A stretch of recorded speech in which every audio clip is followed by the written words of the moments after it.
Hello again. The subject of our talk today is about the revolving door to hell on earth. In October 2024, the United Kingdom government announced that it is going to spend £22 billion, around 28 billion US dollars, for building projects to capture and store carbon emissions deep underground from energy and industry production. Before that, in December 2023, the Congressional Budget Office in the United States published that the expenditure on carbon capture technologies between 2011 and 2027 would be 21.9 billion US dollars in the form of direct funding and tax credit for US companies. The same report mentioned that the current capacity to capture carbon and store it deep underground is just 0.4% of the nation's total annual CO2 emissions. And if all the planned projects to be completed, this capacity will increase only to 3%. In a 180 pages comprehensive review article published in June 2024 in the Journal of Carbon Capture Science and Technology, entitled A Comprehensive Review of Carbon Capture Science and Technologies, the authors concluded that, quote, CO2 capture from flue gas sources still face considerable challenges impeding further development and commercialization. Accordingly, more extensive studies are required to explore the commercial prospects of a CO2 capture process. End quote. And continued to say, quote, the primary factor limiting the commercialization of CO2 capture technology is it is high cost, end quote. In other words, all of these billions will be spent on a putative technology that does not actually exist, dreaming that it will, by some miracles, meet the great urgency we face globally to reduce CO2 emissions. Apart from the fact that this hypothetical technology is very complicated and expensive, as any reader of this comprehensive review can conclude. However, this governmental spending, this excessive governmental spending on a non-existent technology is predicated on the principle that we should continue business as usual in the form of extracting more fossil fuels from the ground and keep burning them, confident that a premature technology that does not exist will come to the rescue sometime in the future after such huge investments for developing these expensive technologies.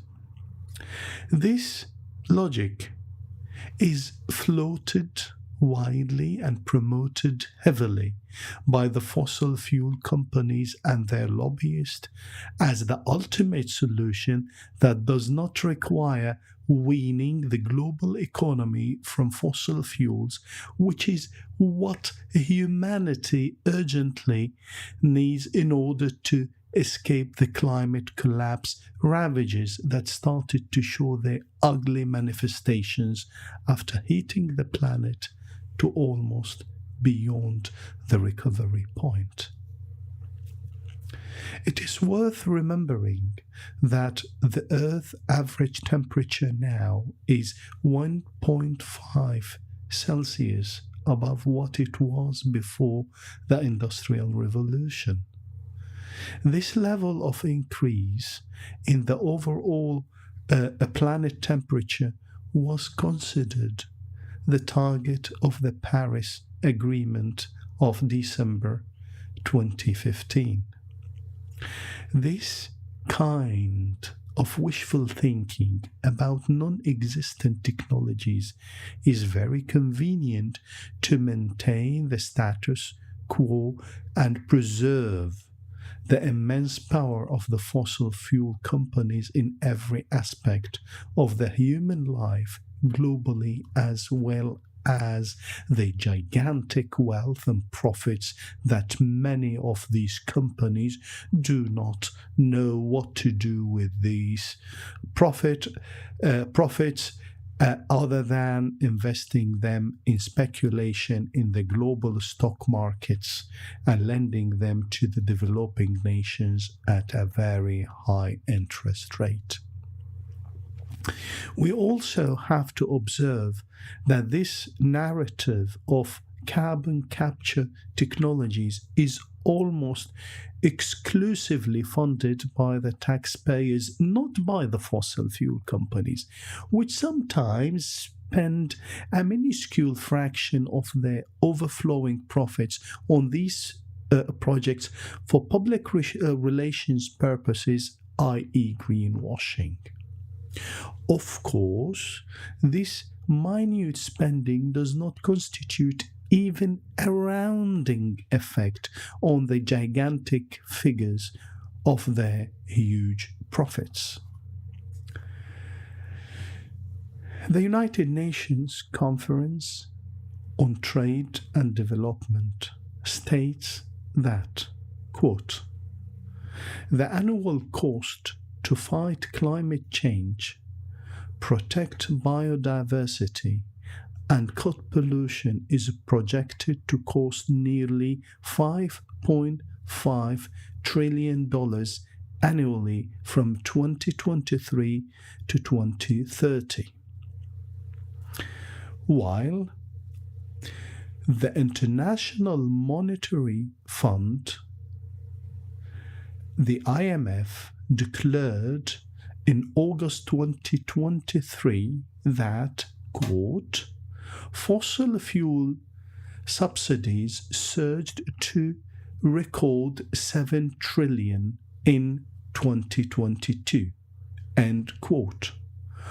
Although what I stated about what the United Nations states about the cost of mitigating the cost of climate collapse, and what the International Monetary Fund declared about how much support and subsidies received at the coffers of the fossil fuel companies, it's very, very clear. And although what I said is very obvious and self-explanatory, we have to reiterate what it means. It means that the world is spending $7 trillion to subsidize fossil fuel companies, which is more than what the world needs to avoid the calamity of a climate collapse that will cost humanity $38 trillion per year starting in 2050, which means eroding 19% of the total international GDP, according to the Potsdam Institute for Climate Impact Research in a report published in April 2024. This practice of subsidizing fossil fuel companies to extract more fossil fuels can be literally viewed as a stifling approach to other clean sources of energy, such as wind turbines and solar panels, as the green energy companies will not be able to compete with the fossil fuel companies, while the latter, the fossil fuel companies, receive $7 trillion, which makes them able to always offer cheaper energy than any other clean source of energy. It is clear that this practice is a blatant interference in the free competition, in the free markets principle, as preached by the defenders of capitalism. This also reflects the depth of democracy deterioration worldwide, as no rational or irrational human being would prefer to leave this earth to be uninhabitable to his or her children and grandchildren. It is hardwired in the human brain to propagate its genes to the following generation and protect them from perishing. Nonetheless, even in the staunchest capitalist democracies, the governance system operates in contrast with the principles of traditional capitalism as envisaged by Adam Smith's invisible hand that controls the interactions within the free market economy, which the free market economy has been redefined and reshaped in the new liberal era to become a deformed and a metamorphic form of state capitalism, admixed with, I quote from one report by Oxfam, this state capitalism is admixed, quote, with cronyism, corruption, and monopoly power, end quote, and controlled by, quote, the revolving doors between the private sector and civil service, as declared by an Oxfam report published recently in January 2025. And this is a very interesting report. I recommend reading it, and it was entitled Takers, Not Makers. Apparently, the global fossil fuel companies still hold the remote controller of these revolving doors that Oxfam talked about between the private sector and the civil service. This cannot change. This revolving door will not stop working without a dramatic increase in the amount of activism and organizing led by the ordinary human beings who want to preserve planet Earth for their offspring. This should happen now, as unfortunately there is no more time to waste, and unfortunately there is no other solution other than more activism and more organizing. Thank you very much for listening today, and I look forward to meeting up with you in the near future. All the best.